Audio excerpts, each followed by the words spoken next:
Helo, shwmae bawb a chroeso nôl i'r ardd ar ddiwrnod crasboeth o haf. A heddi, licen i siarad gyda chi am rhywbeth sydd yn agos iawn at yn galon ni fel garddwr, sef sut allwn ni garddio mewn modd sy'n lleihau ein ôl-troed carbon ni yn yr ardd. Ond wrth trafod y pwnc yma, fi'n credu bod e'n bwysig bod ni'n edrych ar ein cefndir ni fel garddwyr. Hynny yw, dwi ddim yn angel fel garddwr. Dwi wedi gwneud pethau yn yr ardd ar hyd fy os i'n garddio, sydd ddim wedi bod yn llesol i'r blaned. A fi'n credu, i ddeall na, mi eisiau fi fynd nôl i bryd ges i'n fagu, gyda'n nhad cu, a oedd e'n ddylanwad anferth yno fi yn yr ardd, ond oedd yn nhad cu yn garddwr traddodiadol wedi'r ail ryfel byd. Hynny yw, oedd e'n ceisio cynhyrchu gymaint o fwyd ag oedd e'n gallu mewn darn bach o dir. Felly oedd e'n palu'r ardd yn gyson, a dwi nawr yn arddwr organic dim palu. Dwi ddim yn palu'r ardd o gwbl. Ond dysgus i bod angen palu'r ardd teirgweth y flwyddyn. O'n i'n palu fe unwaith yn yr Hydref ar ôl cnyde'r haf, unwaith ym mis Chwefror i rew, cael torri'r tolce mawr na o bridd lawr, ac unwaith eto wedyn ym mis Ebrill i greu prif man i hau'n syth mewn iddo fe neu blannu. Ond oedd hwn i gyd yn effeithio ar yr amgylchedd o'n i'n tyfu yn effeithio ar yr ardd. A wrth bod fi'n tyfu'n henach, beth sylweddolus i oedd bod na rhywbeth o'i le. Oedd na fwy o heintiau yn effeithio ar ein planhigion ni. Oedd na fwy o broblemau yn yr ardd. Mae'r strwythur y pridd yn marw. Oedd e ddim yn iach fel oedd e. Ond hefyd, o'n i'n gallu gweld bod na lai o adar, lai o greaduried, o bioamrywiaeth yr ardd yn lleihau. A fi'n credu, achos dyna oedd y ffordd o arddio, o'n i'n trin yr ardd fel rywle o rai fo'n berffeth, chi'n modd? O'n i'n mynd ati i dorri'r porfa, yn edrych fel rhyw fath o bowling green arbennig, unwaith yr wythnos, a ni'n torri'r berth hefyd, chi'n modd? Fel bod popeth yn gymen a syth. A erbyn hyn, fel byddwch chi'n gallu sylweddoli, fi wedi dod i ddeall, doedd hynny ddim yn helpu lles a iechyd fy mhlanhigion. A fi wedi penderfynu gweddnewid y ffordd dwi'n garddio mwyn lleihau fy ôl-troed carbon yn yr ardd. Dwi wedi penderfynu symud i'r system dim palu. A beth mae dim palu'n golygu yw, yn llythrennol, dyn ni jyst ddim yn palu'r ardd. Achos wrth bod ni'n palu'r ardd, beth ni'n neud yw troi'r tir. Ac wrth i ni droi'r tir, beth sy'n digwydd yw mae'r organebau byw na yn y pridd yn cael ei effeithio, maen nhw'n cael eu llosgu yn yr haul a maen nhw'n marw. Ond mae strwythur y pridd yn rhywbeth byw. Jyst achos bod ni ddim yn gallu gweld y creaduriaid sy'n galw'r pridd yn gytre, dyw e ddim yn golygu bod nhw ddim na. Felly, wrth bod fi'n palu'r ardd blwyddyn ar ôl blwyddyn, beth o'n i'n creu oedd amodau tyfu gwael. Ac ymhen, chi'n modd, 10 i 20 mlynedd, o'n i'n gweld bod y canlyniadau hefyd yn gweithygu. A pridd yw un o'r storfeydd carbon fwyaf pwysig gewn ni. Os na balwn i'r ardd, ni'n gallu arbed hyd at 4 gwaith mwy o carbon yn y pridd.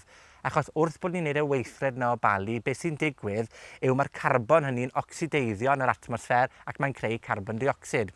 Hynny wedyn yn creu achariadau carbon ac yn effeithio ar ein ôl-troed carbon ni. Felly dyna pam dwi erbyn hyn ddim yn palu'r ardd. Ond licen i jyst pwysleisio bod fi ddim yn saint. Dwi wedi dod o gefndir yn gwneud y technegau garddio yma gyd wedi dysgu, yn meddwl bod nhw'n gywir, ac wedi sylweddoli ar hyd yn oll sy'n garddio yr effaith hynny. A yn y fideo yma heddi, licen i rannu ychydig o dips gyda chi, ychydig o gyngor ar y math o bethau chwn ni gyd wneud i leihau yr effaith ni'n gael ar y darnau yma o dir i ni eisiau i llwyddo a ffynnu.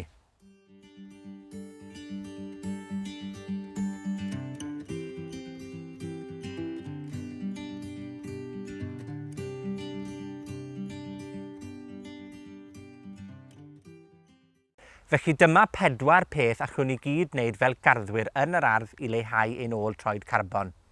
Yn gyntaf, dim palu'r ardd. Y cyfan sydd angen i ni wneud yw i osod haenen o gompost ar wyneb y tir bob blwyddyn. Rhyw 2 i 3 centimetr ar y mwyaf, sgwaru fe mas a phlannu'n syth mewn iddo fe. Sy'n modd pryd ni'n neud yn ystod y flwyddyn, allwn ni hyd yn oed defnyddio pethau gwahanol fel gwlan neu sglodion pren neu porfa, sy'n angen bod e wastad yn gompost chwaith. Ond bydd gwneud hynny yn golygu bod ni ddim yn gellwng carbon i'r atmosffer.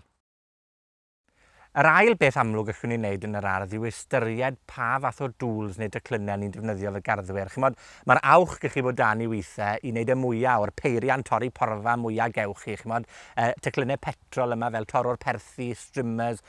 Ond wir, a os angen y math yna o beiriannau yn yr ardd, achos wrth bod ni'n defnyddio tanwydd, i ni'n llygru'r ar o'n cwmpas ni, a dyw hynny ddim yn helpu'r amgylchedd wrth reswm. Dwi erbyn hyn wedi dechrau defnyddio strimmer batri o amgylch y gwelyau fan hyn. Mae'n arbennig o rwydd i ddefnyddio, mae'n ysgafn dros ben, a mae'n rwydd iawn i gadw nôl yn y sied ar ôl ni. Felly mae'n arbed lle i fi, ac mae'n well i fi'n gorfforol. Felly ystyriwch ddefnyddio peiriannau trydan neu fatri yn hytrach na tanwydd, ond hefyd meddylwch a os wir angen tynnu'r peiriant mowr yna mas, y peiriant trydan yna mas, achos mae gyda fi llafnau torri er enghraifft, ac ei ddefnyddio i dorri'r berth.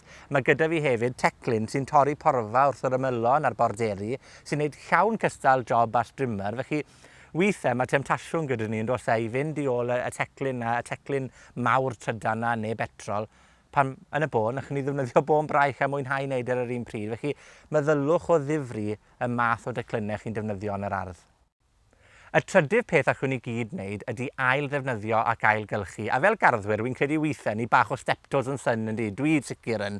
Dwi'n casglu pob math o hen bethau o gwmpas yr ardd fi'n gallu ail ddefnyddio. Oedd na bibell dŵr dy fi er enghraifft oedd wedi torri, felly defnyddio sydd fel pibell irrigation i roi dŵr i'r tomatos. Chimod, ailgylchu hen bwcedi, hen boxes, celebrations ar ôl y Nadolig i blannu hadau ynddyn nhw. Felly pidwch a thimlo bod angen prynu pethau newydd o hyd. Ni'n gallu gwneud y tro yn iawn gyda pethau ni wedi ailgylchu. Ac os ych chi'n prynu potiau, meddylwch brynu potiau sy'n â plastig gwydyn. Dim y plastig tenau yma chi ond yn gallu defnyddio unwaith. Chimod? Mae eisiau defnyddio plastig eildro, pethau ni chi defnyddio blwyddyn ar ôl blwyddyn ar ôl blwyddyn. Mae yna botiau gyda fi yn y sied fan hyn, a treis, ges i gan yn nhad cu 20 mlynedd yn ôl nawr, a maen nhw dal yn cael eu defnyddio yn yr ardd. Felly, os i ni'n ail ddefnyddio ac ailgylchu'r pethau sydd gyda ni, allwn ni leihau costau ni fel garddwyr, ond hefyd yn sicr leihau ein effaith ni a'n hôl-troed carbon ni ar y blaned. Y pedwaredd peth allwn ni wneud, a'r peth fwyaf cyffrous i fi fel garddwr, yw meithrin a thyfu ein planhigion ni'n hunain o hadau yn yr ardd, yn hytrach na mynd ati i brynu nhw o hyd o ganolfannau garddio neu archfarchnadoedd, achos dyn nhw ddim wastad wedi cael eu meithrin yn y modd fwyaf amgylcheddol. Hynny yw, mae yna ddiwydiant mawr yn defnyddio plastig a dŵr a raddfa eang, yn enwedig planhigion sy'n cael eu mewnforio i'w wlad. Felly mae hôl-troed carbon y planhigion hynny yn gallu fod yn fawr iawn hefyd. Felly os allwn ni fynd ati i dyfu'n cnydau ein planhigion ni o hadau, mwynhau'r broses, gweld nhw'n datblygu, gallwn ni eto lleihau ein hôl-troed carbon ni. Fel welwch chi, mae digonedd o bethau allwn ni gyd wneud yn yr ardd i leihau ein hôl-troed carbon, a wy'n credu bod dyletswydd yno ni, fel stiwardiad y tir yn ni'n berchen, ein bod ni gyd yn ymdrechu gymryd ag y gallwn ni i wneud hynny hefyd. Fi'n gobeithio bod y fideo yma wedi rhoi digonedd o syniadau chi ar beth gallwch chi wneud yn eich gerddi chi, a chofiwch os oes cwestiwn neu sylw gyda chi, gadewch e fel bob amser o dan y fideo yma. Mae croeso chi hefyd ymweld ag wefan prosiect Tyfu'r Dyfodol yr Ardd Fotaneg Genedlaethol am fwy o wybodaeth. Tan o tro nesa, hwyl am y tro.